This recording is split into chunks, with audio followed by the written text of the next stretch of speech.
In honor of February being Black History Month, I took a closer look into the life of the first known African American in Naperville, Sybil Dunbar.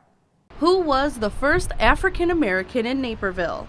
A simple question that sent Naper Settlement Museum curator Brian Ogg on a journey through history that he's still on today. If you talk to any genealogist, it never stops. It's sort of an addiction.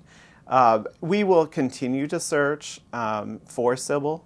Sybil Dunbar was the name Ogg found in a letter at the beginning of his search. A random letter that was written during the Civil War, written from Tennessee by a Napervillian, and he wrote back home to Hannah Ditzler and said, I went to a Negro spiritual here in Tennessee and shook hands with a black woman, and then he said, the first time since Sybil Dunbar in Naperville.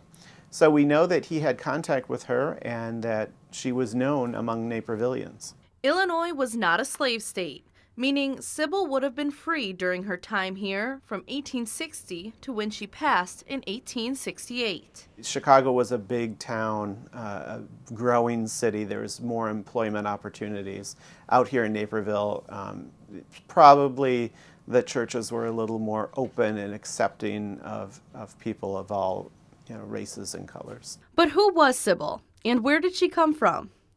To find that, Ogg dug deeper into his research and discovered that Dunbar was originally from Vermont and came to Chicago in the 1850s with the Peasley and Loomis families.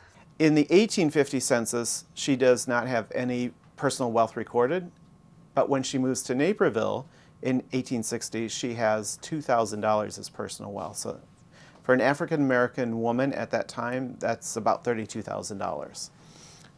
So was she working with these families? They were both mercantile families. The role she played in these families isn't known. However, her personal wealth grows as she travels west. It's assumed Sybil was a caretaker for the families.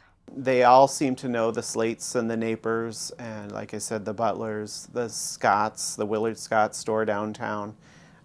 They were all general merchants, all supplying this young emerging nation as we're traveling further west. And it seems that she was a part of that group of families that were merchants back east and here in Naperville.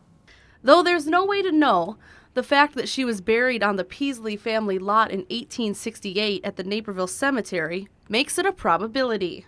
Her crumbling gravestone prompted the settlement to work with the Naperville Heritage Society to get a SECA grant and place a new headstone at her site, commemorating what we know about her time in Naperville. It really was eye-opening to see that this woman who lived in a time where the country was split apart as to whether people should be free or not free, whether states had rights or didn't have rights, to see that she lived and we presume worked or helped out in this community, and that she was buried here, that the family felt that she was a part of the family, that she needed a burial and a tombstone here in Naperville. Brian Ogg is hosting an event at the settlement on February 28th called Finding Sybil, to highlight the settlement's findings and encourage others to explore their own heritage. For 630, I'm Natalie Vitale.